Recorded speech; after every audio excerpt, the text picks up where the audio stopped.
The American dream is built on freedom, and that freedom comes at a cost. American Heroes Stories, presented by Life, Liberty, Happiness, is a new series honoring the men and women who've sacrificed to protect that dream. We're proud to play a small part in preserving their stories for future generations. Life, Liberty, Happiness, a Media Squatch podcast presents American Heroes Stories. All right, folks, welcome to the program, U.S. Army and Vietnam veteran David Harker. Welcome to the program. Thank you, Brian. Good to be here.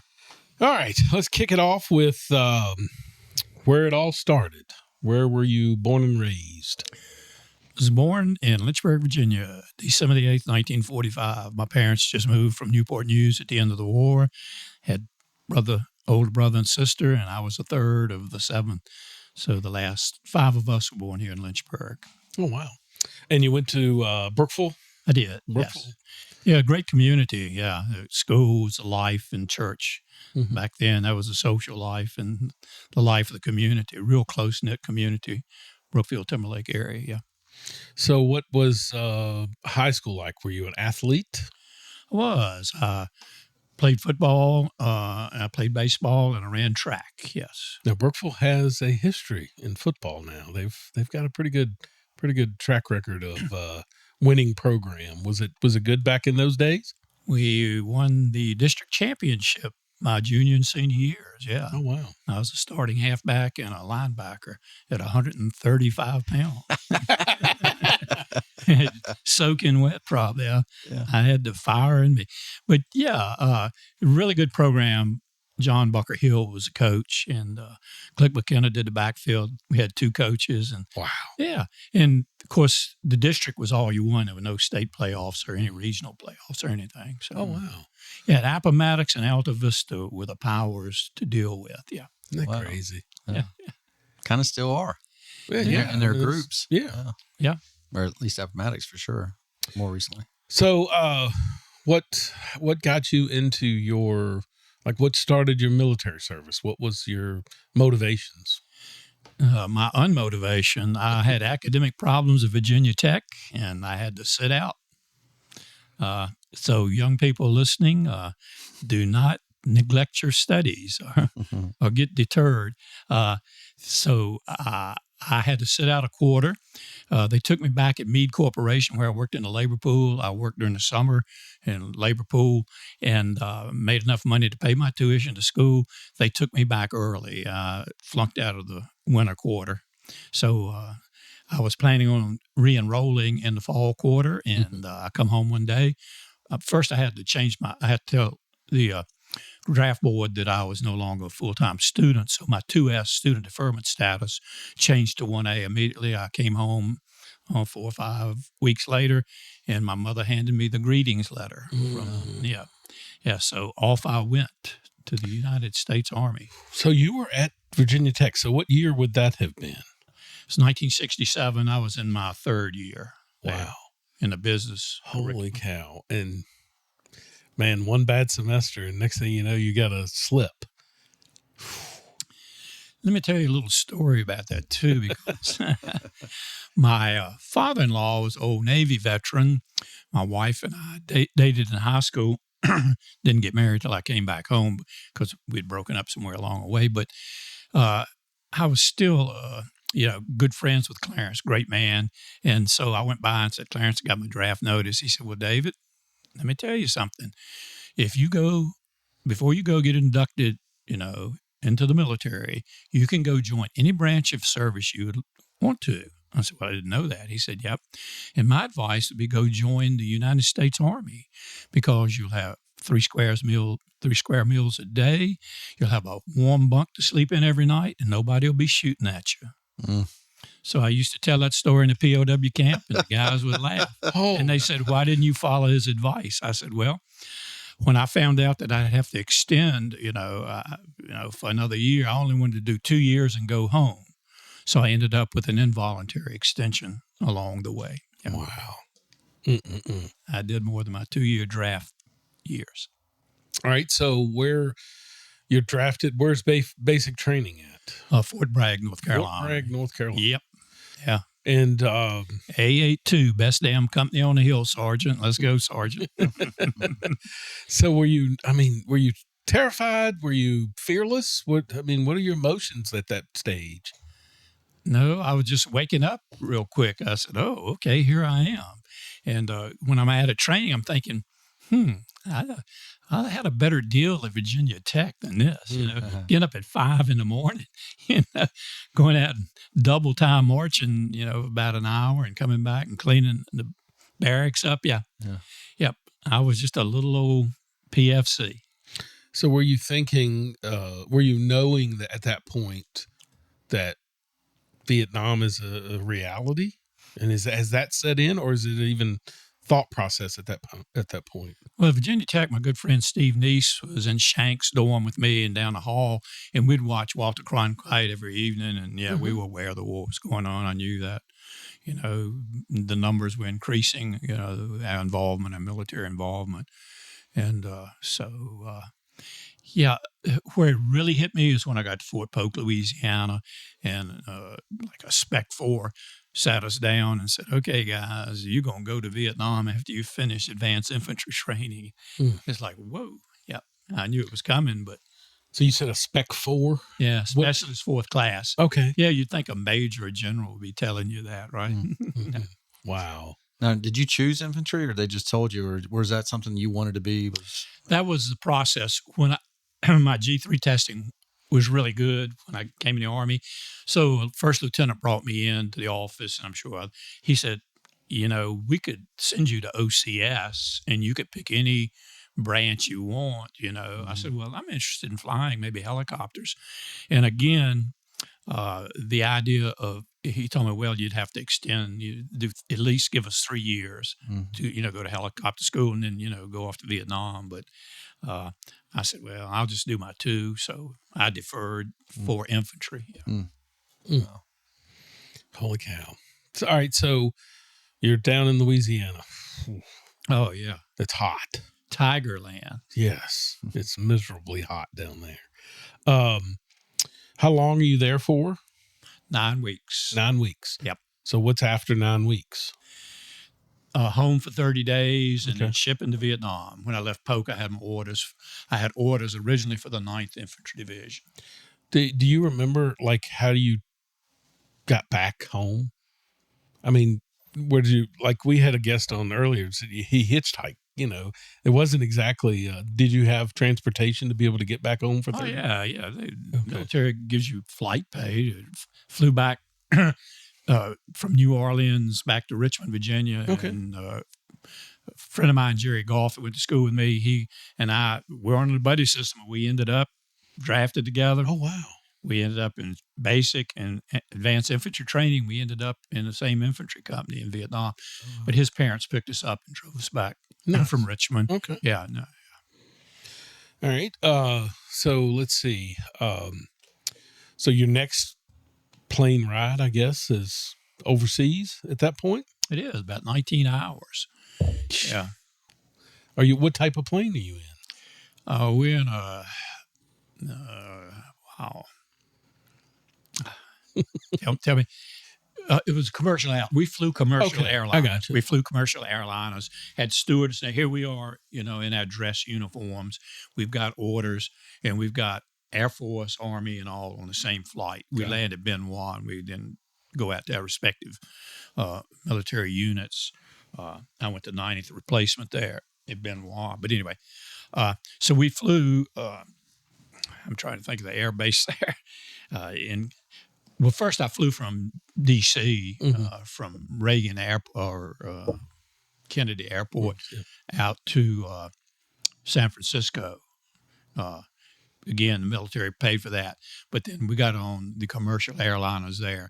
I was in a holding area there for about 6 days or so, and then they would load us up by groups. And so flew to Hawaii. That's a route we took. That was a northern route they took, but I flew the middle route, and then from there to Guam. So we're flying into nighttime the whole time. Okay. And we've got movies up on the screen and all. And yeah, it's interesting when we flew into Hawaii, they let us get off the plane while they refueled, going to the airport. Well, I'm sitting beside a man that's got orders for Air Force, and he's all upset. He's saying, I said, well, I'm infantry, I ought to be a little more worried than you. Just calm down. You could probably be at a secure base. You're not going to be out hunting down the enemy. And so get back on the plane, and he does not get back on the plane. You're kidding. He jumped ship. He went AWOL? He went AWOL. Holy cow. And the stewardess came through a little while later and said, was so-and-so? I said, yeah. And she got his papers. And so I don't know whether they arrested him later or not. But no kidding. You can't hide out too much, I think, in Hawaii there. Yeah. Yeah. They'll find you. Yeah. God, it never crossed my mind that that's a reality, but sure. Yeah. I mean, you're 18 years old at this point, right? Well, Brian, you think about it. Here you are operating search and destroy missions in the middle of these villages, rice paddies up in and you just don't think about dying. You don't think about getting ambushed. Okay. It's not in your mind, When you do get hit, that will come later, yeah. Then that's when, okay, the fear sets in, and the chaos of combat. Yeah. Did you think you were trained as an infantryman, ready for it? I mean, like, were you confident going? I was. That you knew that you we had good training. Yes, yeah. And fire and movement was one of the strategies I used. A group of men moving up under base of fire from other, yeah. It's a different type of warfare. I mean, Vietnam changed things a little bit in the type of warfare. And so I guess the war had been going on a couple of years. So you had some people that knew, I guess, the best way to fight. Trent, I've read, we were soldiers once and young, and that group of the first CAV, those guys had their hierarchy, their officers and NCOs had seen combat in Korea. Yeah. And you talk about, they went over as a unit. And as time went on, some of those men rotated out. Mm-hmm. So they lost that. But at the Idrang, they held the day. And a lot of it is due to those guys. We were wet behind the ears in my unit. We didn't have seasoned leaders. But anyway, but yeah. Everything was still new. Sort of new for you. Right. Yeah. And guerrilla warfare, it doesn't translate into conventional war like we had been in Europe, or even, Japanese had lines and you moved them and you assaulted them. We probably lost more people than we did in the European theater. But yeah, still though, yeah. Yeah. All right. So your first, couple of nights there, what's that like? I'm assuming you've landed. Now you're in an area. When do you start realizing, all right, this is what we're going to be doing here? Yeah. Well, it's hurry up and wait in the military. I'm there at this replacement barracks type. The trains were interesting. Welcome to pulling out drums, out and burning them. Yeah. So there was just kind of boredom. Did have Thanksgiving. They had a really good Thanksgiving meal. I still have the program from that. Wow. No kidding. Yeah, we did. So when I get orders and fly out to Chulai, my orders changed from the 9th Infantry Division to the 196th Light Infantry Division. And so we flew up to Chulai up north near Da Nang, about 50 miles south of Da Nang, up in that area, in the Quai Son area. And so that's where I got with my unit. But I was still in brigade headquarters company area. And so it was a secure area down by the beach. Roger Staubach was down on the beach with a Navy group. And they said he'd throw the football. I never saw Roger, but he was down there with with the Navy. They had an air base there, and I don't know what his duties were, but he'd be throwing the football. And then they trained us. We had a little in-country training, and then when I flew out to my company, that's when here we are. Welcome to Fire Base Central and up on a hillside. 500, 600 meters up in the air. Artillery guns in the middle of this fire base that they have. Infantry has perimeter around to keep the enemy from getting to our guns, and so the battalion that I was in was on this fire base, and one company pulled security while the other three companies were out doing search and destroy, and then they would rotate around. So I'd only been there about 3 or 4 days, and we got relieved, and we walked off the fire base into the no man's land, into the enemy territory, off a fire base. And my first night, we were just moving very slowly at dusk under cover of darkness, got down the mountainside, and we just set up just right in the middle of a rice paddy. And I woke up with a leech on my lip, had swollen up from getting blood, flipped it off, and off we went next day. We worked the whole month of December out in the area, Quaison, Queson, not Quezon, but and Marines were in that area too. We were probably about 50 miles southwest of Da Nang, in an area that the 101st Airborne had been in that area, because I saw the Screaming Eagle magazines in the huts we'd go in, and so we'd go from village to village. I don't know what our orders was. I was just a PFC, but we had a certain area to move to and a certain territory to cover. And that whole month of December, every 4 days, we get resupplied with sea rations. And if we didn't get socked in, and one time we got socked in, so we didn't get food for 7 days. So we extended, we started getting begging rice from the peasant people there and cooking it up. But so that's how we operate. No showers, no nothing, just, moving every day, sleeping, setting up positions at night, and Is the group of you just a fire team of 4, or is it a squad? No, this was 12? a whole company. And my company was undersized. 200 men usually makes up a line company. I did a count one time, about 90 people in my company. Okay. So each platoon was really, short of men. Yeah. And each platoon would go out? I mean, or is it the... No, we moved just a whole body of people. Company. Yeah. Was your buddy Golf? Was he still with you at this point? He was in a different squad. Yeah, Jerry was with us. Wow. He was a machine gunner. He had the big old machine gun. I had a little light M16, and he had an ammo barrel with him. The machine gunners did. And what are you looking for actually when you're doing? Is it just the enemy that has guns?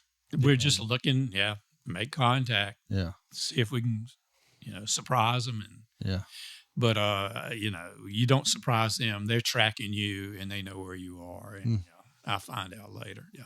Oh, wow. I mean, you are in their country, and they know it like absolutely. We know our own ridges. Yeah. So when do you see your first gunfire battle? January the 8th, 1968, the day I was captured. No kidding. We did not have contact with the enemy that whole month. We were out.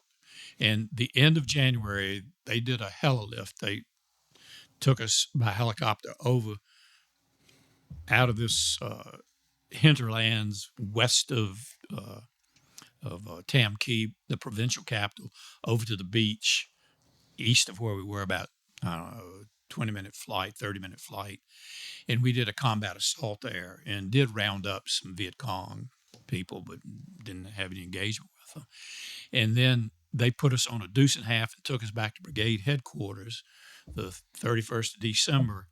And we were supposed to have what they call in-country R&R. We came into brigade headquarters. We dropped our gear, our weapons, there's perimeter around us, so we were safe. And we got hot showers. We had a day area.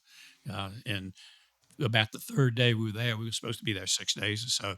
We got called back out. And we had Chinooks that took us back out. They carry about 30 combat-loaded guys as opposed to Hueys, and dropped us in the Hepduck area. There's a different area of operation for another brigade of another battalion of ours. And the company had been wiped out a few days before. We walked back up on fire base, and when we got up there that night, Company C of 2nd of the 1st got hit. And it was like the 4th of July. You could see the rounds, green rounds, the enemy rounds, and the helicopter was trying to run support, and we ended up joining them as POWs. Frank Anton's crew, they got shot down that night, and So anyway, the guns were off all night. They were shooting flares out. And so the next day we walked off fire base, picked up helicopters, went into that area where, they had already removed the bodies, and there were still stacks of North Vietnamese troops around that hadn't been removed. And so that's kind of the first time in the helicopter. Anton's helicopter had the tail boom up in the air. He had to auto rotate, hit a rice paddy dike, but anyway, they had already booby trapped it. And we were looking, and the crew was missing. They were missing in action. The co-pilot had made it back to friendlies. Okay. He got back to an Arvin camp, and but the other three on the helicopter, Anton the pilot and two door gunners and crew chief Robert Lewis and Jim Feaster were missing in action. I ended up being prisoners with them. Young was 3 years. Yeah. So tell us about how that goes down. I guess how do you become a prisoner at that point? We set up camp that night. We went into the area where they had been hit, and you could tell. I saw one of them had a perimeter set up, and I saw a bush hat with gray matter in it. Okay, that hadn't been removed from the area, so I envision, when the man had his. But instead of his steel pot, put his bush hat on, not relaxing, but he knew somebody. And they hit him, I think, from within. I think they had spider holes inside, and they hit him from outside, and killed a lot of them, just pretty much wiped the company out. Anton said that when they rolled in on the gunship, he wanted flares on both sides, but he only got one flare, so he didn't know where to put his gunfire. So by the time he came back around, he got hit. Hydraulics knocked out, so he had to auto rotate and hit the ground and get off the ship. But so we set up that night. We thought we were going to get hit, but we didn't. And we operated a couple of days, just sweeping down through the valley with a couple of the companies, trying to locate the enemy. And the third day, we swept down, started early in the morning. About noontime, we broke for lunch. And the other company we set up a perimeter. And a helicopter brought us some resupplies and took some gunfire. So that's when a squad of men left the company. CO got on the horn and said, "Hey, I need a couple of riflemen for each platoon." And so about 20 of us. I did not have a good appetite. The other guys were eating. I didn't volunteer usually, but I picked up my weapon and I went off with the group. We did a fire and movement into the village where we'd been early in the day, and we got into the village, just women and kids in there screaming, and we didn't hit anybody, but they were down. So civilians were caught right in the middle. That always bothered me a lot. And so they forgot to tell us. We decided to go in the village cat-a-corner back across the Lao River and go into that village online. And maybe they were there. They forgot to tell us that's where they were. So by that time, Captain Roland Belcher, my commanding officer, had joined us with his RTO, with the Forward Observer and his RTO. And we set up a little staging area right on the banks of the Lao River. And Belcher said, "Okay, we're going to make a file of men, get online, and we're going to go into the village." So I'm the last man in a file of men. And so I'm in the middle of the river, men in front of me, some of them already kind of set, ready to go into the village, waiting for all of us. And I got my M16 up at Port Arms because the river's pretty swift. It's up, almost to my waist, and pretty, and I hear mortars going down the tube. And I said, "We don't have a fire mission." And I knew then. And what they did, they walked the mortars in on the men that were already out in the open and pushed them right into the ambush and just withering fire and killed. The last I saw Captain Belcher, he was running point. Now, your captain's supposed to be back there. We left a rear support of 5 men, all of them enlisted guys. I don't even know whether any of them were above the rank of E4, but anyway.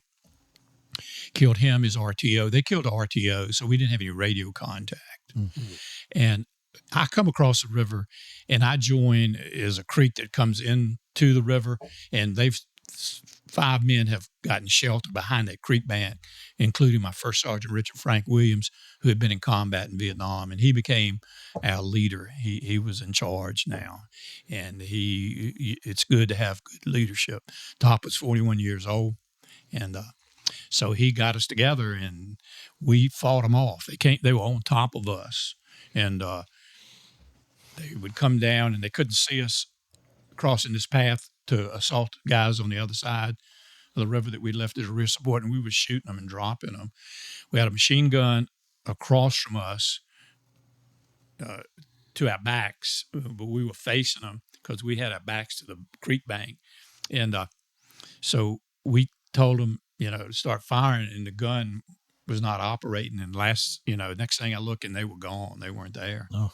So we were on our own. We started throwing grenades, and like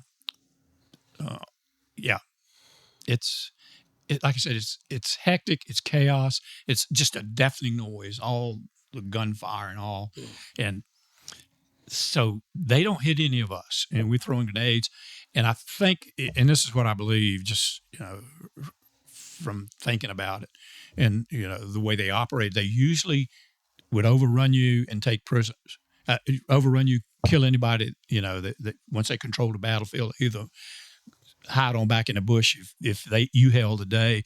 Well, they were in charge, and so I think they had orders to take prisoners. I believe that, okay? And so they pulled back. Well, the little lull, Top said, okay, we're going to low crawl because we got this creek bank, and we're going to shorten the distance across the open rice paddy back to our CP. Because in the open rice paddy with fire, you get shot, But that's about all we can do is get back and try to fight another day. So we start low crawling, and we get to the place where the creek bank levels off, and we can see them. They're walking in the tree line. Oh. So we start moving, hoping, and they spotted us by the time. And we got a creek bank up behind us now. We got to go over that. And Michael Oliver and I are the last 2 men down in the creek bed. And once they spot us, they start firing. Top goes over and he yells back. He said, the next man that comes up, you got to get down quick. He said, this fire is heavy. Ollie, I'm looking at him. He's got this ashen look on his face, wiry country boy from Tennessee. He'd been in country 8 months, so I'm the low guy. He goes up and over the right, and he starts screaming. He gets just torn up. He didn't get down. And then I hear Top trying to keep him from going into shock. And he says, Ollie, just take it easy. He said, take it easy. He said, I'm hit too, He had already taken a round through his hand. Top had, and hadn't said a word, and that was the first I knew, And then Ollie just dies, and he said, Harker, just hold your position. He yells at the guys, we're using voice command, and, we're going to get help. CP's going to come up, and help us out. And, well, they start coming at us, and so we're shooting them. Yeah. And again, they took, it wasn't their normal way of operating, so they had to have had orders, because they could have swept it and just done us in. They outnumbered us, about 20-1. Wow! And so for about 2 hours, that's how they try to outmaneuver and get around to us. In fact, one time during the day, somebody yells, "Some friendly's coming up behind." So out of the 6 of us survive, Ollie's been killed, so there are only 5 of us. I found out later Sergeant Booker got killed of the group that had gone up and over the rice paddy. And anyway, so one of the men, right after the initial ambush, Vince Coughlin from Philadelphia, I'd taken training with Vince. His M16 had jammed up, so we only had 5 weapons. We had 2 M79 grenade launchers and 3 M16s, which isn't a whole lot. But anyway, again, they try. Well, somebody yells, no, it's the enemy. Anyway, they're still coming to us, and time's passing, and I hear at some point a voice, rapid Vietnamese voice, rapid fire voice, the tonal sound, that language, and Top stands up, and I'm right below him, and I look up. I turn in a 90 degree. I'm still down in a prone position, as low as I can get. And the Vietnamese that picks him up has a pith helmet on. He's got his AK-47. And Top told me he didn't have his steel pot on because during the day, a round hit his steel pot and ripped it off like a can opener. Holy cow. It's a 2-piece set with a web gear and plastic piece with the steel pot down on it. So he stands up and he knows, so he diverts the guy from me. And so I lay back down and I don't have Top anymore. So I forgot. Are you by yourself now? Yeah, I'm the most forward man. The other guys he's gone. So now you're just just laying there. But let me back up because I tell this. I have a testimony. Grew up in a good Christian family. Made a profession of faith when I was 9 years old at Westland Baptist Church. So when we get to that point where we pin down again, I'm lying there and they're coming at us, and I said, "It's no way this 22-year-old. I'm not going to live for the rest of the day. It's no way I'm going to make it through this." Wow. I know that in my mind, and God gave me to live as Christ, to die as gain. Came through my mind, and so I said, I believe, in the resurrection, and I just hope the bullet hits me and I'm gone quick. But yeah, so that calmed me down. Just that verse that kept going, to live as Christ, to die as gain, that kept going through my head. That calmed me down, and I said, yeah. And I'll fast forward and back up a little. My father joined the Gideons because a friend asked him to, with a thought. Here's what he told me, which is a long stretch, that if one of my captors would get one of those little Bibles and read it and have salvation, I would get better treatment. Well, guess what? My dad didn't know, but we've been there about 11 months, and the interpreter, Mr. Home, brought in a Gideon Testament that had been on one of the men that was captured, James Alexander Daly from Brooklyn, New York. The Gideons gave him there at the induction center in Brooklyn, and he had it on him when he was captured. And they kept that person, and they brought it in, and Mr. Holmes said, this little book, Camp had talked, personnel, Harker had talked about, well, this little book has something to do with this holiday that's coming up. It's 1st of December. And said, okay, you can choose some words out of this, and we'll prove them or not, whether you can say them, And so the first thing when I grabbed that book, I'm looking, to live as Christ, to die as gain. Philippians 1:21. Okay. Now, I learned memory verses in church, but anyway. So they forgot to take the little Gideon Testament back, so we secreted it away in the thatched roof. Yeah, and I would, read it. Yeah, great source of comfort and help. My faith, was my strength and helped me. Yeah, God becomes real in a situation like that. Yeah, yeah. Wow. But anyway, so but back up. Top step is I'm laying back down or getting off my elbows and down. I'm thinking the creek takes me back into the Lau River. Dark's coming here soon. And as I look, there's an infantryman right on top of me, a Vietnamese, and he's got his AK. And so I plant my M16 in the ground and I stand up. When I stand up, from me to where she's sitting, 2 North Vietnamese troops were bent over. One of their dead, who had almost made it to us, had a big gut wound, and they were taking his ammo and his gun. They were policing the area, and they hadn't seen me till I stood up. They were almost at me, and they came over and they stripped me down, and they put a man in charge of me that had a sidearm, and so I figured he was an officer. They had rifles. They went around policing up the dead Americans, getting all the ammo and weapons off of them. And this guy's in charge of me, and they own the battlefield. He's walking in front of me back to this village where they ambushed, where they were coming from and attacking us. And so I'm frantic. I've been taught to escape as soon after capture as possible, which, makes a lot of sense. Don't get, I've got the guy. I've got my hand over his mouth. I got his arms pinned to his side. And I got to kill him, but I can't make any noise. He's got a bayonet in the scabbard, and I try to get the bayonet out of the scabbard, and I can't. It won't come out. In the struggle, he starts screaming bloody murder. And I mean, it's like, you just on rapid fire. Your brain, there's a trail that we've been on, and it's funny. I'm thinking I'm pretty fast, and been when I would steal second base. I was a leadoff guy. I'm pretty quick, Yeah.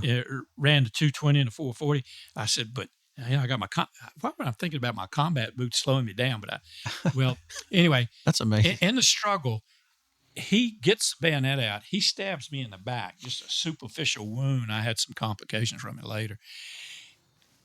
I get his 45 American issued Colt off of him, and I put it up to his head, and he wheels away from me, and it's not locked and loaded.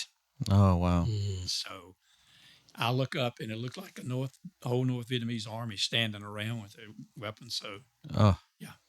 And I got punished for that. We walked at night, and they duck winged me, and they tied my arms. My arms swelled up to about 3 times it, and I had no feeling in them. And the more I tried to get loose, the tighter they got. I've probably never been in excruciating pain like that. But anyway, so they took us back and to the village, and about that time, American artillery started coming in right in the village. Oh yeah, you're with and I'm thinking they put me down in a hole, and I thought, I'm going to die from my own artillery. I'm getting killed by it. But it subsided, and then they started walking me down this trail. They took my combat boots off of me so I wouldn't try to get away again. And as I'm walking, I'm in this mindset that they don't take prisoners. That's how we were trained. Yeah. They're going to kill me. They're going to kill me.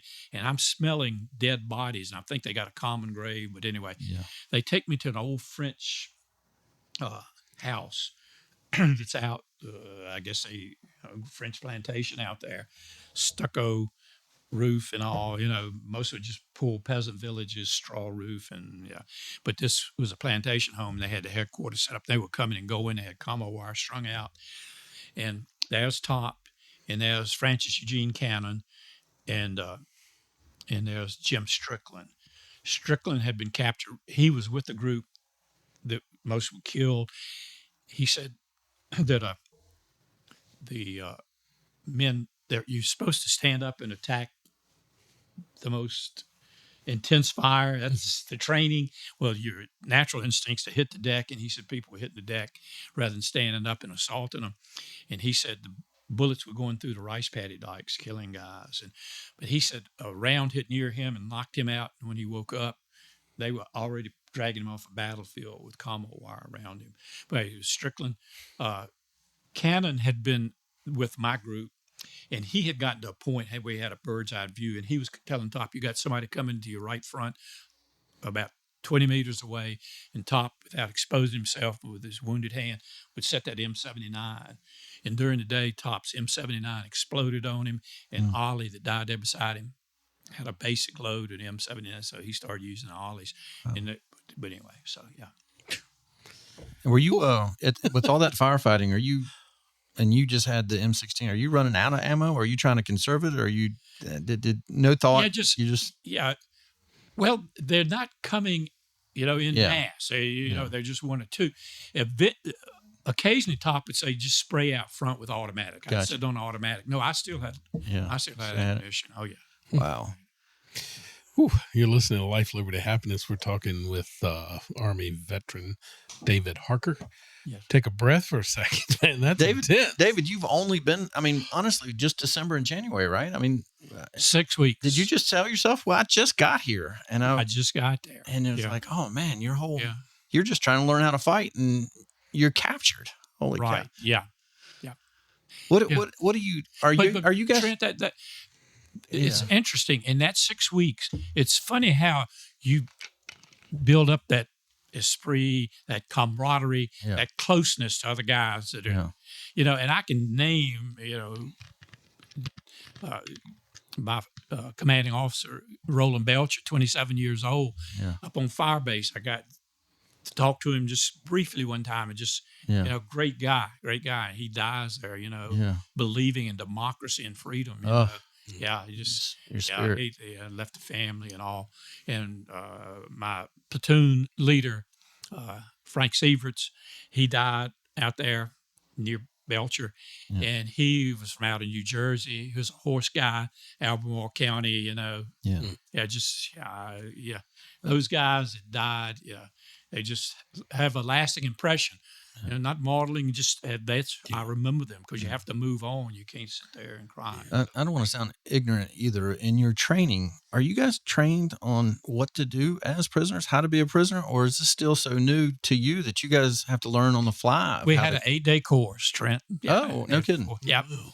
And it mainly consisted of they gave us some raw chicken and some rice or something, and we were supposed to cook that. We had instructions on, if you captured, in the bleachers. Yeah, but then that night they gave us, that evening, they gave us this food. We were supposed to cook it, and then we're supposed to go trails into the forest there at Fort Polk, and there are people posing as Viet Cong, and they grabbed some of the guys. Vince Coughlin, whose weapon jammed up, he played dead. He survived. He pulled bodies over him. He was one of our 6 that made it back, besides me. Top and Cannon died in captivity. But he said, David, I'll tell you the story. When I get back to the hospital there in Pennsylvania, where doing my recuperation and going through debriefing and all, Valley Forge Army Hospital.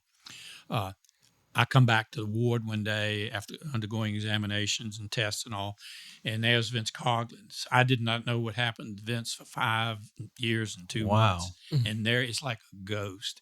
He said, David, he said, I pulled the bodies over me, and he said, when they pulled the bodies off, all they wanted was my Seiko watch. He said, they almost broke my wrist. They didn't check my pulse, anything. So he lay there dead, and they moved on out, and he got picked up a day or so later when the Army came in and secured the area. Yeah, and he fought some more. Yeah, he was a firefighter with the Philadelphia Police Department. Wow. I mean, with the fire department. He died back some years ago. Wow. But anyway, so, yeah. So now you're captured, and where do they put you? Or now that you're in there? We walked about 10 days back to the plantation. Yeah. They're coming and going. They take us off one at a time as interrogate us. And again, they're going to kill me. I'm not going to live. And they starting to interrogate me. And the guy speaks very poor English. What is your unit? Anyway, and I'm saying, David Harker, US 52939, name, rank, service number, and date of birth. Okay, I give him that. And he ain't buying that. And he makes it pretty clear that they got the power of life and death. Well, you're supposed to stand your ground. Well, when you have a weapon, maybe, but, here you are, you're on your own. It's just like, okay. I know it's rough. And, yeah, it was rough. And at one point, I got wise. I said, a unit like a unit on a stove? Well, they didn't know what a stove was. Or, that's the only thing I could come up with. But he did. I know he said to him, "This wise guy, I'm going to take him out and shoot him if he doesn't get right." And they all started laughing at whatever he said to him, because the riflemen were standing around. There were people that were doing the work and going, but some of them were there watching. Took me back. Anyway, we walked that night under artillery barrage, B-52 bombing close by, and just kept moving. And so about that 6th day, we came to a village. Now we're getting farther away from friendlies. Yeah. We're going farther west into their territory where, up in the mountains, the Trung Sun mountain range. And they do an interrogation again in this village. And again, I don't want this. I've had enough. I did survive combat, but I don't want, I don't have any military secrets, but I don't want to be pushed to the limit. And so they take me down, again, take us one by one, took Top first. And he comes back, he said, don't tell him anything. I said, I'm not, I don't know anything. But yeah. So I sit down on this bamboo bench. There's a little bamboo table there. And here's a kid, looks like he's 16. He's got a fixed bayonet. He's standing beside me. He's my guard. And in walks Mr. Bay, an interpreter who I had met previously and saw him later. He works at Region. He comes in, and he's with some high-ranking officer. The guy's got a cut across his face, and I can only imagine he was in a bayonet fight with French soldiers during the French. And he means business. And I'm thinking, whoa, he's a hardened infantry guy. And he kept going on. I mean, and it went on. And he finally hit a nerve. He through the interpreter. He said, "Well, what about your family back home?" I had not thought about my family Oh, back home until then. I almost cry. yeah. It's like, oh no, you know. And anyway, so I thought if, and he made that clear. He said, we can do you in. You Yeah. need to tell us. Uh, what what I know. I'm a Right. PFC. I don't know Been there anything. 6 weeks. But it's just a breaking you down. Yeah. So I'm thinking, once they take me out, put the blindfold on, and I hear the clicking of them locking and loading, I'm going to just tell them whatever they need to know, whatever Yeah. that might be. But they took me back, and Top said during interrogation, we'll know what unit he's with. He said, I'm with the First Cavalry Division. He still had a First Cav patch on. And they said, no, you're not with the First Cav. You're with the 196. He said, okay. Yeah. And play the game. So, yeah. So you guys are able to communicate with one another? They didn't have you isolated, or? Okay. On the last day, we come into this village and spend the night in that village. And that's where we see Anton and his 2 crew members. They walk us past them, and they look like they've been on holiday. We're dirty, grungy. We're thinking they've already taken sides with the enemy. I mean, your mind just, Yes. Oh, I can imagine. yeah, it doesn't go right. And so the next day we're on the trail together, and we realize, we were the crew chief. We're not collaborating with them. We walk into a POW camp, and the sun doesn't shine. It's like triple canopy when we finally get there. We go up some rough mountain trails, little footpaths, and they have even made steps, so that people can get around, because they don't have helicopters. They get around on foot. And so we end up in that camp. And the first person I meet is Dr. Hal Kushner, the only physician captured during the war. He was with the 1st Cavalry Division. He was a flight surgeon with them. Hal finished high school at GW Danville, went to UNC, got his master's there in biology, and went to Medical College of Virginia. And he was interning at Tripler, where he was born, Army Hospital, and he saw the wounded coming in, so he volunteered. And when they got there, one of the medics said, "Doc, we hope we ain't got to name this clinic after you like we did the guy before you." But anyway, they were on a night flight, ran into the side of a mountain, and he was the only one who survived. He thought they were east of Highway 1, they were west. But anyway, Viet Cong got him and brought him to the camp. Yeah, the helicopter fired off, rounds burned up, and he got a couple of rounds in him. But anyway, he got taken. He was asked by their personnel to go work in one of their field hospitals. And he's a smart guy, well-read, brilliant guy. He thought it was against the Geneva Convention. He found out later he could have gone, and done that. And but he stayed with us. Couldn't practice medicine. We couldn't call him captain or anything. They go crazy. Yeah. Of course, they weren't in the compound with us, but in their presence. And just his knowledge was a big help to us. Yeah. We buried 9 men in the POW camps that I was in. Yeah. How many of you were there while you were there? Again, I think that from that period, Kushner was picked up in January. In December 14th. But it was a fluke. They got him. But they had captured a Marine and Army guy, Augusto Ortiz, in like July of that year. Bob Sherman had come into their hands. So from like 67, the middle of 67, and up to the Tet. And I think that's when they decided they needed prisoners. And in the South, they had a lot of pilots who shot down. They were getting them. Of the 670 or whatever repatriated Americans, only about 100, 110 of us were captured in the South. So our numbers were small because, again, that tactics up to that point, they didn't take people, but they took us. So, but anyway, Top, he was a big help Dr. Kushner was. But that camp started growing with us. Well, there was 7 of us that came into the camp. And then later, 2 Marines, Joe Zataki and Denny Hammond, came into the camp. They were with the CAG, Civilian Action Group, a pacification group. And the PFs with them fled, and they fought the North Vietnamese on their own. And and both of them died in captivity. They didn't make it through. Fred Burns came to us. He was a Marine PFC out of Brentwood, Long Island, a good Catholic. Could have gone to Notre Dame. He was a bright kid, and he wanted to serve his country. And Fred didn't make it through. He died. He was 18 when he was captured, 19 when we buried him in January of '69. Yeah. These deaths you're talking about, are these torture? Are they malnutrition? No, are they no. just wounded Just, from? Our living conditions were horrendous. Yeah. We did have a bamboo bed we slept on with a thatched roof. We did all the work except the building. We carried the materials and all, but captors built the huts. We moved camp about 4 different times around different locations.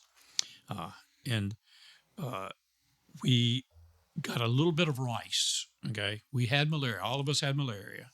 It would kick you in the butt. And they did. The only medicine they had was quinine. Large doses of quinine would eventually take care of it. We had the nausea, the chills, high fever, delirious. Yeah. It would last you probably about 15 to 30 days. Taking a quinine. Oh, yeah.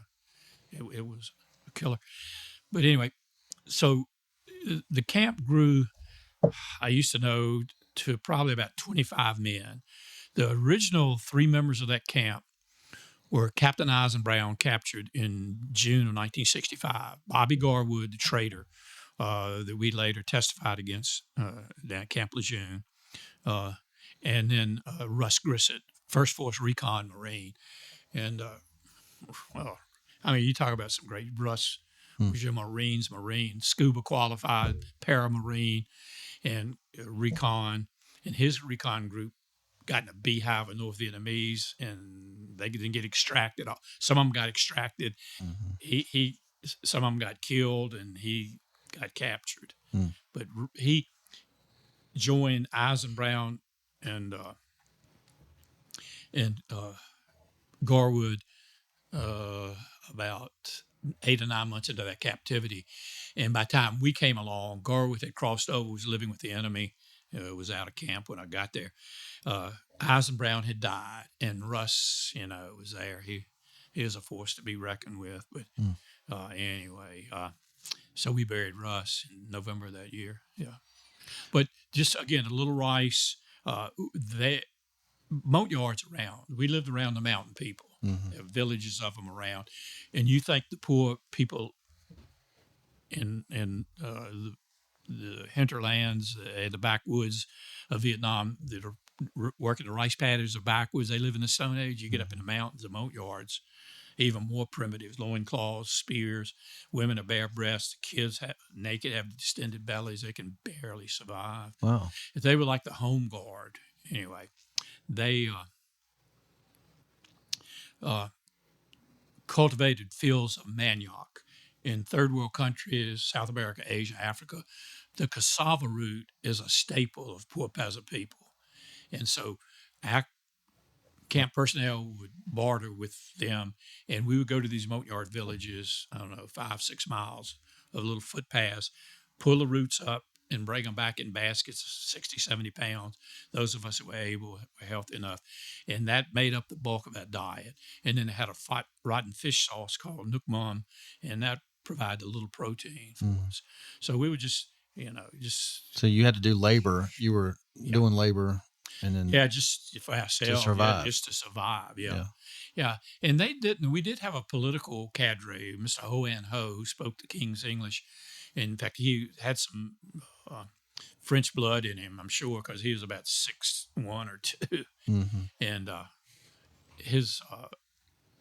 he was a party person. He was a political cadre, and he gave us the political course, And at the end, we had to sign political statements, or else, And so anyway, Mr. Ho was there, Not to touch a tough subject, but you mentioned a trader, and I just wonder in that environment you're in, and you can discuss or not. It's all up to you what you want to talk about. But what makes a person a trader, and why would you not choose to do that, or why would someone choose to do that? Is it just to survive? I just wonder how that works in that environment.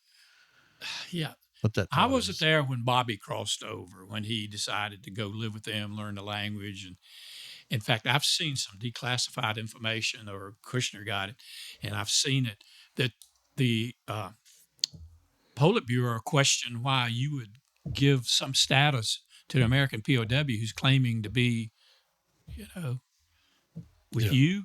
Mm. You know, we've got guys up here that not proven themselves that aren't, you know, had the status, and they gave him some title, win the Patriot or something. But he was an opportunist. He's a liar. I never knew the man to tell the truth about his capture.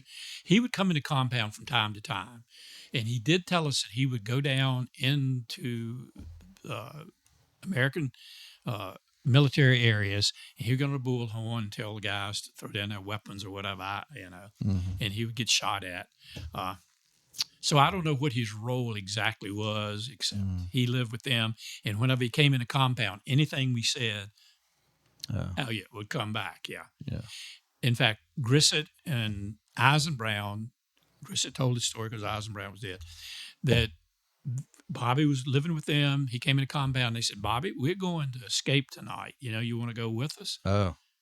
Well, next thing, here comes the camp commander with all his henchmen and said, you understand they went on escape that night anyway. They pulled the punji stakes up. They went through the path, the punji stakes, and they wandered around for about 2 or 3 days, Grissett said. They would hide out during the daytime and walk at night. And when they recaptured them, they finally, you know, they didn't have any food. They recaptured them. They brought them back to camp in about 30 minutes. So they didn't really get, they just 3 days and still just 30 minutes away. Wow. That would be us. Yeah. Wow. But the whole ordeal we went through, it's amazing. You know, I say it was God, and God gave a lot of good people to us. You know, we learned to pull together. Okay. Surviving without anything, you can become, you know, pretty selfish, right? Yeah. I'm going to make it out. And so here is how I explain it. We would kill Camp's chicken if it came in a compound. Russ would. And his philosophy was kill the small pullet chickens, don't kill the big one. I said, Russ, you're taking the same risk. He figured if the smaller the chicken, the less your punishment. We said, that doesn't make a lot of sense.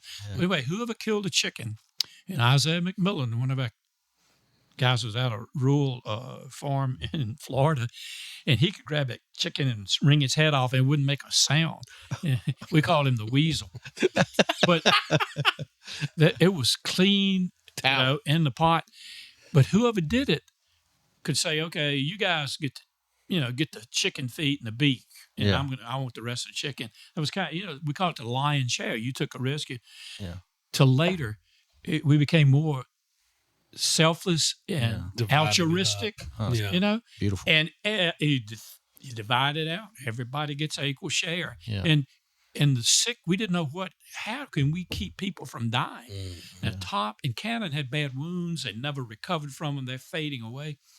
And you're trying to do, but, you know, they're tough. Cannon set up against the bed at that big bamboo support, and just moaned during the night because he was always in pain. You know, but, you know, and we just took care of them, you know. Later had to clean them, you know, in their last days, and they became incoherent. But it's interesting. Everyone just at the last would speak of family, mother, father. You know, Russ, when he died, he said his sister's name. He gave her address in Dubberly, Louisiana. It's like here he is dying, and, you know, his family. Wow. Yeah. Cush and I stayed with him, you know, while he struggled during the night. But anyway. How long were you captive? I was 3 years in the jungles. We walked the Ho Chi Minh Trail in 1971, a 60-day hike. got to Hanoi on April 1st, 1971, had left February 1st, and walked the Ho Chi Minh Trail. We passed battalions, brigades of North Vietnamese troops infiltrating down the trail. We got rifle butts once we saw they were Americans. But we went in there was 12 of us still living at the time. So it took us in 6-man groups. Walked the trail. I got to walk a Ho Chi Minh Trail through Laos, went over the Trung Son Mountain. Yeah. So it was, and then how long were you at the final? I was there 2 years. 2 more years, so 5 years altogether. Yeah. And I was a place called Plantation Gardens. The pilots had been kept there. Then they moved them out and put the guys from the South in there. And when they started December bombing, I don't know whether you've heard Linebacker 2, saturation bombing, when the peace agreement broke down in October of 1972, they decided to start saturation, the arc lighting of Hanoi. And so we woke up, we hadn't even gone to bed. It was about 8 o'clock on the night of about December the 17th. And it's a whoom, whoom, whoom. And they send wave after wave. And we figure if, that navigator's off a tenth of a second, that bomb's going to land right in the middle of camp. They know, I'm sure, where we are. Yeah. And so in about the third night, they started shooting the B-52s down. And Dave Young, who's a good friend of mine, B-52 pilot, flew Linebacker 2, remember, at Rivermont with me. And he told me that they had the same course. And the North Vietnamese, after about the third night, said, this is a course they're flying. So they set the SAMs up and they started shooting down. They shot about 15 of those B-52s down. Wow. But it probably did more damage than all the fast movers ever did those years they bombed the North.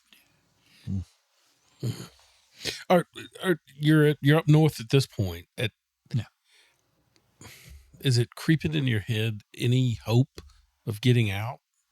Or are you still just kind of reserved to... Brian, when we get a radio broadcast, Mr. Home brings a portable radio into our jungle camp, okay? The only modern thing. And it's on radio, the Voice of Vietnam, their propaganda station. So we're listening to that. And so we find out Nixon's elected through that broadcast. Wow. And they kind of get excited because he's going to bring the end to the war. We start getting, instead of the red vermin-infested rice, we get like Uncle Ben's polished white rice. And we get a little higher ration. Well, after a while, they say, have no illusions, They realize it's not going anywhere. He's not going to, bend or give to the... Although in the end, I think we pretty much did. But so that, and we've learned about the moon landing through that broadcast. They said, they put a man on the moon, but they can't end the war in Vietnam. They won't leave us alone, So, well, and I'm going to tell you, I was sad. Voice of America, it should not be shut down. Mr. Home leaves. It's raining. He leaves a hut. We turn to Voice of America. You can't imagine. I mean, you almost cry. You're hearing the real truth, instead of their propaganda. You're here. Well, we're afraid he's going to come back and catch us. We're going to get punished pretty bad. So we don't keep it on very long. So that's my take on Voice of America. To get to these countries that people don't hear the truth, we always got to broadcast. Let me go back to an incident we had where we were starving. This is around November of 68. We hadn't been prisoners long, and we're starving. And Joe Zataki, we're sitting out just when the sun goes down, we have to get on a bamboo bed and go to sleep. We got no lights, anything. They have kerosene lanterns that come through and do a head check on us. We have punji stakes that are around as a perimeter, like barbed wire around us. And we're weak. And so Joe sees a cat. They had just brought a cat from the lowlands because we were infested with rats and mice eating.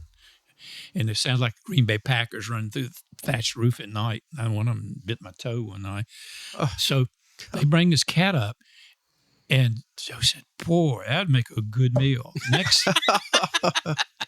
Next thing, Russ had killed that cat. I blame him. He was, And we had skinned it down double-edged razor blades. We didn't have any growth because we didn't have any protein. We didn't have much to eat. But they did bring a razor blade once in a while for us to shave, and we hid, for medical purposes, Lance Boyles, Dr. Kushner uses an instrument. We got the entrails out of the cat. We cut it down. We cut. In fact, Kushner was supposed to throw the entrails away, and I went down to the latrine a few days later, and I look up and it's hanging up. He was said, "Go through it." So we had everything but the paws cut off of it, and we're there by the fire. Now we're always in bed, and the guard got suspicious. We had somebody posted of our group while we clean, and when we've got it cleaned down, I mean, we're salivating. We figured that's 3 pounds of meat on this cat. Mm-hmm. And Isaiah McMillan says, David, told us, he said, guys, I ain't superstition, but I'm not eating none of that cat. So he wasn't going to eat any of that cat. He's going to kill a chicken now and eat it, but not the cat. And so he said we could have his share. And we, in the choir, the moat yard guard gets past and he catches us. We've been caught. At first he thought, they've killed a wild animal. That's pretty ingenious. When they found out it was the camp's cat, and the camp commander came down, and they got the lanterns out there, it's like a Japanese war flick. And we're thinking, whoa-wee. So before they get down, some of the guys have fled, gotten back on the bed. I'm in the middle of it, and some of the other guys, and they know. And so we're standing out. But we decided, okay, we're going to tell them. All of us saw this animal running across through the compound. We grabbed rocks and we threw it at it. We killed it. And, we thought it was a wild animal. And we realized, we weren't going to come tell you or whatever. So, because we knew they like to single somebody out as a scapegoat to, and so that's the story we stood by. And so Garwood's out there, Mr. Holmes interpreting. We love the camp's cat very much. You've killed a cat. And we're thinking, really, you people would have eaten it too, Mm-hmm. Sure. Yeah. So we're there. And Russ, for some reason, took the blame. As soon as it came out of his mouth, Kwai and Dang drop kicked him to the ground. And Russ, a pretty big guy, 6'3" probably, and he's and they beat him real bad, and then they beat the rest of us and tie us up during the night and keep us out. And took me and Strickland, and we had to bury the cat outside the compound.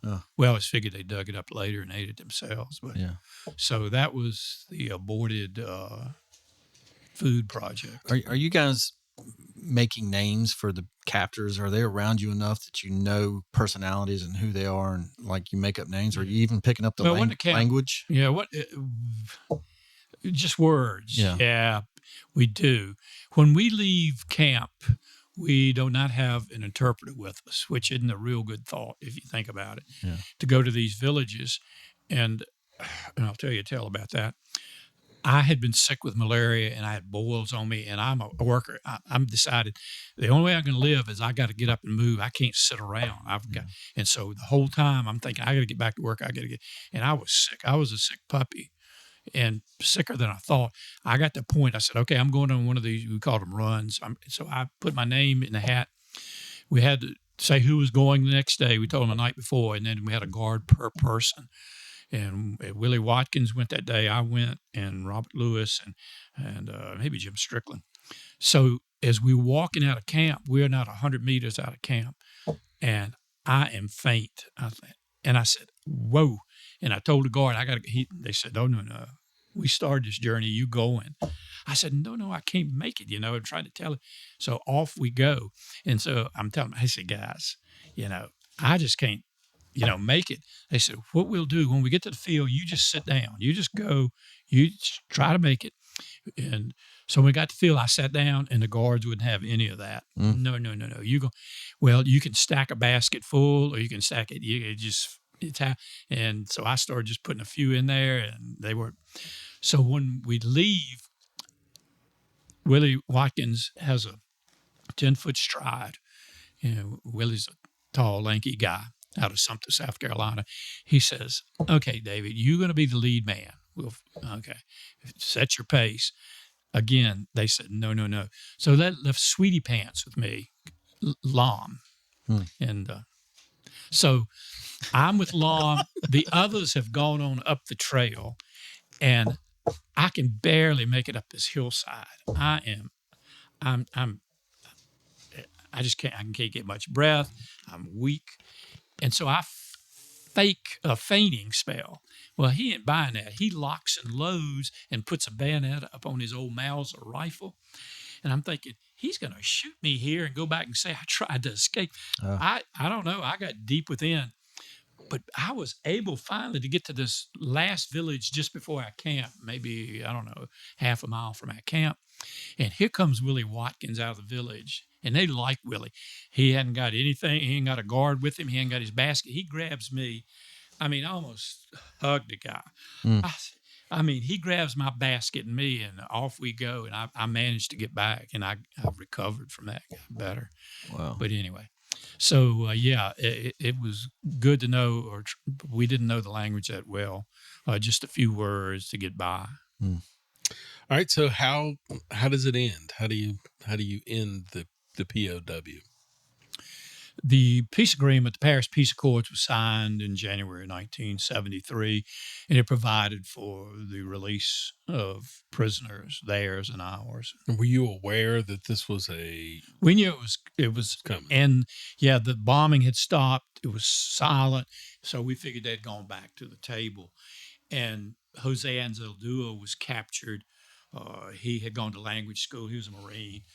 And when he was captured, he had a Kit Carson scout with him, a Vietnamese, come from their side to come over to our side.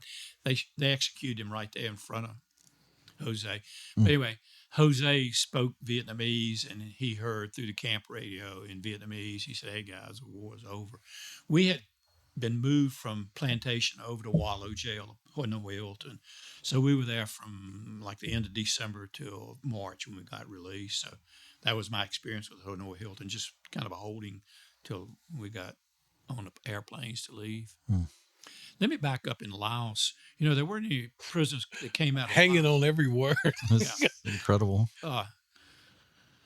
When we were walking the trail, they had way stations, as we called them. So every encampment they had was about 20 miles, spaced about 20 miles apart. You'd walk about 20 miles a day. And when you got to there, they had commo wire laid out. They were communicating with Hanoi through telegraph or whatever, radio. And they had these big vats, and mainly just vats for cooking. And then they had it set up for sleeping. They had holes dug in the ground about 20 feet by 15 feet with long bamboo poles along the top of them. So the soldiers could put their hammocks underground and sleep underground pretty much. And these pretty ingenious, good. They figured all that out. We were above ground, but I did have a hammock, which got almost better sleeping in a bamboo bed. So once we got over Trunks on Mountain Range, we had our own food cooked, but we got these way stations, they were cooking for us. We would go draw rice out of these big vats, almost like an entrenching tool. They were shoveling the food out, cooking up just in vast quantities. So we got hot rice, and we'd go back and eat it at the location where we were staying that night, right there in that encampment. And the next morning we get hot rice, and then they give us a bowl, a bamboo or banana leaf rice wrapped in a banana leaf for the trail during the day. At noontime when we stopped, we'd eat that cold rice. So I'm drawing rations at night, and Mr. Luck, Lieutenant Luck, had fought in the Plain of Jars. He was our guy. He was an infantry guy, and he really had some empathy for us. You could tell he got us more rice, and he kind of, you just got that feeling. Anyway, he was with me, and I'm looking where the rice is coming. And I hear behind me, somebody putting a round in a chamber, and I'll turn around as a Laotian peasant sitting there, and Luck grabs his rifle, and through an interpreter, he says, when we get to the pilots that are shot down, we kill them. We don't, Oh, So, he wanted to kill me, and they said, yeah. no, you're not killing this American. He's Wow. us. And so that was just my take. That's probably what they did. If the Vietnamese didn't get to them before the Laotians, the Yeah. villagers would, kill the pilots. I mean, honestly, you're in probably the poorest area of poorest areas. Any food that you're consuming is food that they're not consuming. I mean, you're taking from Absolutely. them, so Right. killing you is easier than feeding you. Yeah, Trent, that's interesting. When I got there and we're in going to these poor villages, they ain't got a pot to piss in, and they working hard. They don't have any men all the men of military age are gone, Yeah. So it's the old women, the young women, and the little kids that are working these rice paddies. And I mean, it's like, oh my, they can't spell the word democracy, but I understand some of it. But I said, I've read about this in Time Magazine or National Geographic, but when you're there, it's just to see it and then to get up in the mountains and see those people. Wow. Yeah. I say a prayer for them that their life's improved over time. That's amazing of you. Yeah. Wow. When the day comes when you're finally free and I guess you're catching a plane coming back to America, Yeah. or are you going to a hospital first? What? Yeah. Well, my group was about the second or third. They did us in groups. And I think I was the first from the South to come out. Pilots had been released, and then some. So we have a date set, and they come and get us out of the cell with the other Americans, take us to a holding cell, give us Western type windbreakers and pants and shirt, and a little duffel bag like we've been on vacation, And so we sit there, noontime rolls around, they bring food in. We said, why are you bringing food? We've been released today. They said the peace agreement fell through. Oh my goodness. And that backs up to what I was going to tell you. With Nixon, maybe this roller coaster, maybe we're going to go home. Brian, I had a thought at one point. If I'm 55 years old when I get released and I'm in good health, I'll have a good few years left. That was kind of my thought. I mean, and every day becomes like a million years. Here you are in the boredom. In the jungle, I like the outdoors, and I didn't like malaria, but we did get mosquito nets and that. But anyway, so living had become kind of commonplace, and the possibility of escape was better there, But when I got north, the boredom of a cell and, the same old stories, and we're not traveling and walking, getting exercise. We had in the courtyard maybe an hour a day. But yeah. So they come a few days later, and they open up the big old iron gates of that old French prison. Yeah. And there it looks like a whole Hanoi population stand outside the gate, and they got these vehicles waiting for us, and we get in them, and they just want to see the Americans. And as we're riding along, I told you B-52, you could see it tore the railroad up. Yeah, and all the infrastructure, it did a lot of damage. And so we come down to Xylem Airport, and the old Quonset hangars are there, and I see them, and we sit there while we wait, and then all of a sudden we start moving, and as we come around, there's a C-141 Starlifter, the Air Force plane, with the American flag on the back of it. Oh, yeah. Oh, gosh. Wow. Yeah. Oh, yeah. Yeah. I mean, I'm happy the war's over and we're maybe going to get home, but our names read as a one-star general, American general there, and they're sitting beside and read our name, and I go up and salute the general, hey. And then I get an escort to Air Force. I think one of them was a lady, walk us back up the ramp of that and put us on a plane, and we take off. And a little while later, the pilot comes on. He said, we're out of North Vietnam airspace. Oh. We're in international airspace. And you talk about crying and screaming, and the cheer went up. And then we landed in the Philippines. We know the anti-war movement's big, but we didn't know what to expect. we land, and the dependent families just line the tarmac there. And so the ranking man on that plane gets to make a statement. President Marcos is there, the ambassador to the Philippines is there, all the dignitaries. And as we get off the plane, we shake all their hands. But the ranking man makes a statement. And we're held in the Philippines for about 2 days, some preliminary medical, just to make sure we're okay. And then we fly back to the U.S. And that was a great flight.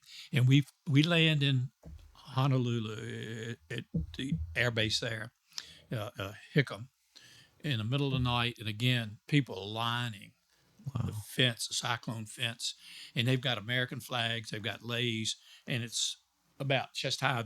We're going over and they're putting leis around our necks, and they're giving us American flags. And and one lady says, "I'm from Hogtown." No kidding. Yeah. I said, "You're from Madison." Across the river. What? Yeah. I said, "I am home." Well, when I was in the Philippines, Steve Walthall, who lived briefly up in a rental house up the road from where I was raised, was in the Navy, and he had a good position. He got over to see me. So he was a hometown guy that I knew, and he was one of the first Americans. And I had, we had a escort who was the same rank. I was E6 by then, staff sergeant. He kind of came from the same background as me. And the first thing he said, "Everybody in your family's alive." Well, that's the first time I'm thinking about. Yeah. Well, I guess I've thought about it some. That's a relief, out of 7 children, and so he lets me put in a call to my mother, to my home, and my mother's the first one I talked to, and I tell people she sounded like a hillbilly from out of West Virginia. I hadn't heard her voice. My dear mother, out of Killian, South Carolina, off of 2 Notch Road. She grew up on a sand farm. Yeah. I had the best mother in the world. But anyway, they went through a lot. That's something, that you get lost in, the families back home, the suffering that they went through, and they didn't know whether. How were they informed? Did they know you're missing? They know they're not hearing from you, and they know there was an ambush, that type of thing. Do they wonder if you're still dead in the jungle, or how do they know you're actually a prisoner? The first camp I get to Triple Canopy, we moved that camp several days later. Augusto and Ortiz, the Puerto Ricans, they released them as a show of solidarity. Puerto Ricans were subject to the draft, whether territory of the U.S. One of them was Marine and one of them was Army. And they brought our names out. So that's the first about, 8 weeks after I'm captured, word gets back through the casualty assistance officer to my parents. And David's name's on this list. And then Willie Watkins, Jim Strickland, and Coy Tinsley were released in the fall of 1969, and they brought word out to my family. But from then until I got released, they didn't know. And so when the list comes out, the casualty assistance officer for my parents, Major Plummer, lived in Norfolk. And so he calls up and says, "I've got the list." I said, "Was David's name on it?" He said, "I can't tell you over the phone. Military, I have to come there in person and let you know." And he got that like in the middle of the night, knocked on the door. He'd had the flu that day, but he got up and his wife drove him down there. And he said, "David's alive. He's a man you saw. There's a different color in my family." Oh, yeah. That was Major Plummer, the casualty. Great guy. Anyway, so my brother Danny, next to the youngest, went up and down Taylor Road knocking on doors about 2 a.m. and David's home, coming home. David's coming home, yeah.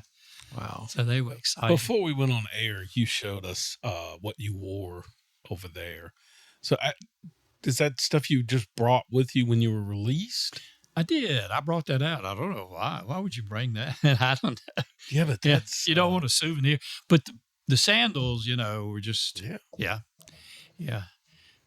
Up till I got those, they had taken my boots, so I was walking barefoot. And when you're walking up stony creek beds, your feet, I'm a tenderfoot. But they finally brought those and the mosquito nets in September, and they were lifesavers, just the little things in life. How hard was it once you got back to kind of get, I guess, back in the it's been 6 years. You were gone. I mean, it's 6 years since you left. So what did it feel like? Wow, that changed. What was what was your recollection of being back? I just fell back into it. I just assimilated. It just was natural. Right back. Oh, no kidding. And see, I was not married, with a wife and children. So, and my parents, I just right away. When I came to the airport, there were about 10,000 people at Preston Glen Airport, Lynchburg Regional Airport, where I had left to fly out to California from. Well, up to D.C. and then out. And so Cardinal Airlines provides an airplane to fly me back. Well, there's a little catch to it because they got the SET, I guess WLVA then, guy on there to interview me on the flight back from Reading, Pennsylvania, back to Lynchburg Airport. He said, "What do you think about all these people?" I'm like, "What's he talking about? All these people?" And when we flew over the airport, I had always envisioned in my mother's foyer hallway and my family there, a little small house. I said, my family's grown quite a bit. That was good to see everybody. Classmates from Brookfield High School, when word got out that my name was on the list to be released, they were having a little get-together. They said, we ought to do something. Chris Ann Overfelt Moore married Buddy Moore, star football quarterback at Brookfield. She was one of the ones that headed it up. So they got a group together, and you saw the bumper sticker. They printed the bumper stickers that said, "Welcome home, David," for $1 a piece.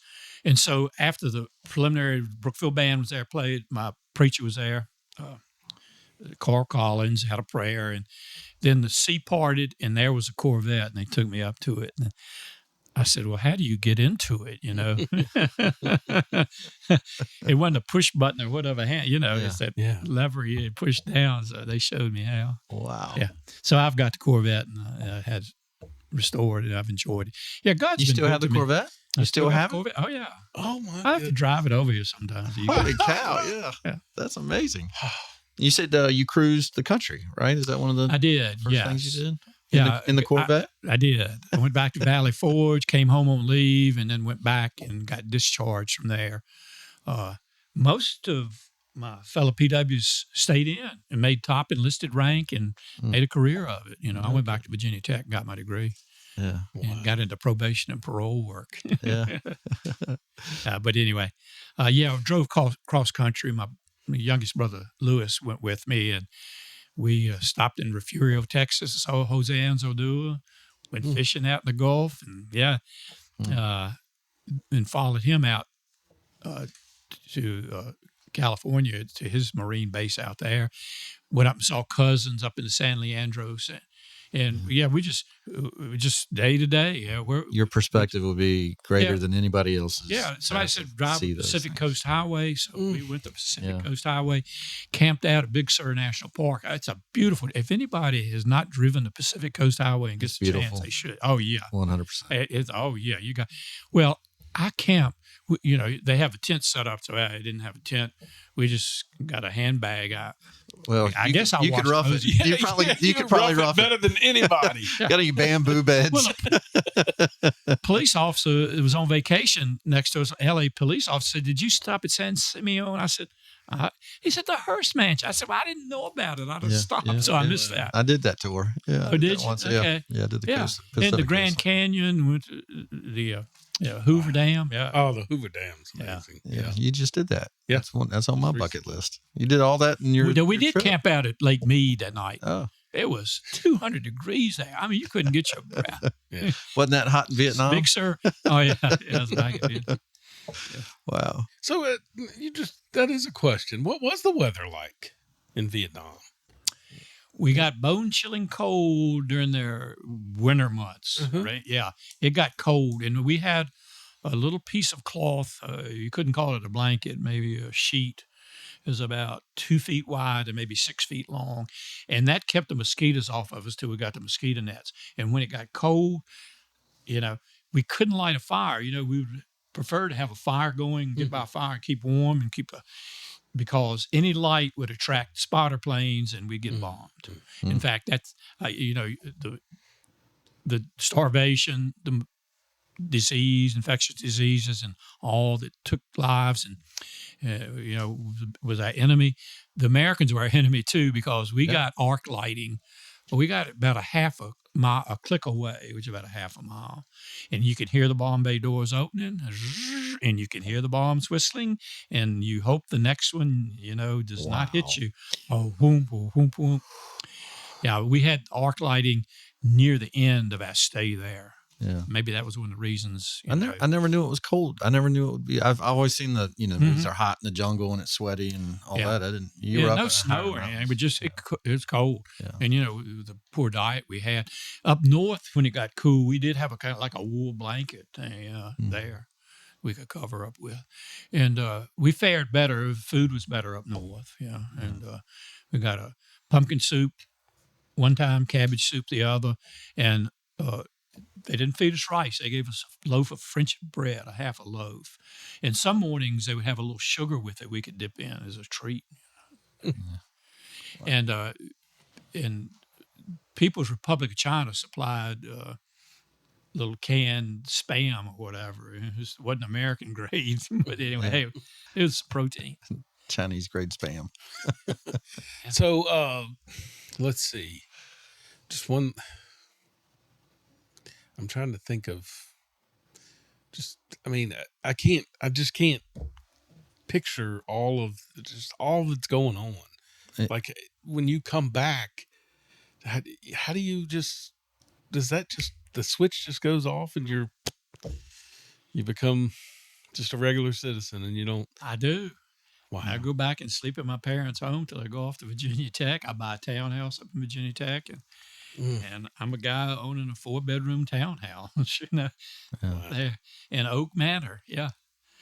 What an incredible story. And going to class. Yeah. You move on. How were your grades your second time around at Virginia Tech? A little better. Yeah.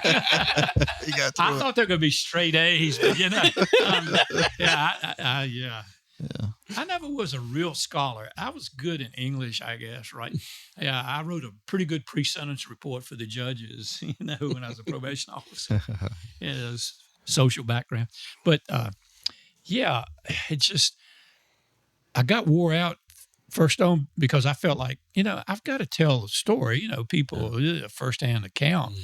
And churches would invite me, and I just, but over time, when I came back after I got my degree and bought a house and lived here and got married, high schools would have me come, history teachers, and I did a lot of that, and in church groups and early on, civic groups still have me come and talk. I do it at a Rotary Club out in Amherst sometime in November, but not like it used to be, steady, but still.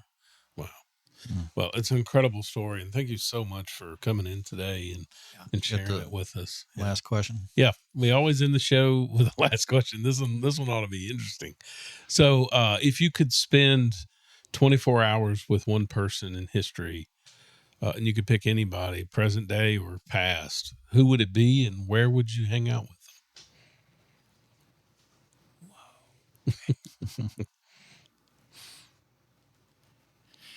I don't know. I guess George Washington. How did you do it? Or Thomas Jefferson of Virginia. Well, they're both Virginians, yeah. Mm-hmm. One of them, Thomas Jefferson, who wrote that, Declaration and was involved in all that, the founding of this country. But George Washington, moving the troops without, those two men, just men of stature, men of integrity, men of character. Just, If I recall correctly, Gary Witt, that was his same answer. Now, he's a Purple Heart recipient, so he really wanted to know where that would have come from and that idea and just talk to him about that. And it's interesting you would say that because Gary, when he mentioned why he went in the military in our interview with him, he said you were captured and he thought somehow, some way he could be a hero. Yeah. Uh-huh. he wanted to come find you. Yeah, Gary's an old Brookfield boy. Yeah, Yeah, I see. Gary. That's just amazing. He's involved. You guys are some amazing men. Yeah. Our country is in debt to. I mean, just the stories and the grit that you had to survive all of that. It's amazing. Think about it, Brian. You leave a good, comfortable home and go fight so somebody else can.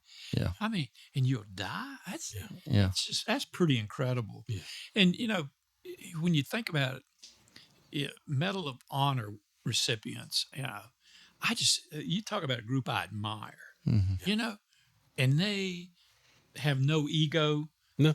None of them. I mean, I've met some, and I know they just, they went above and beyond, the grit that a lot of people don't have. But that's what I think about. The citizen army, that went to World War II and won, freed Europe. Mm-hmm. That I'm just another person that served in the military. Mm-hmm. Now, I have a story to tell, but a lot of guys, have stories to tell. There's just a lot of them out there. But that was the generation I came up in. We love country. Ask not what the country can do for you, but what you can do for your country, Mm-hmm. Kennedy was right, in that Peace Corps. I've met people who've been in a Peace Corps. What a great statement that people will do that, go help other people.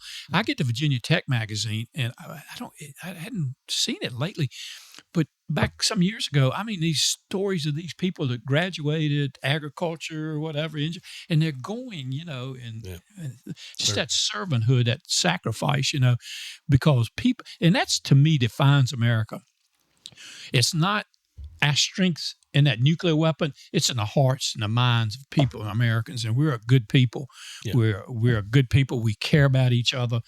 We care about this Constitution. We care about freedom and democracy and free speech.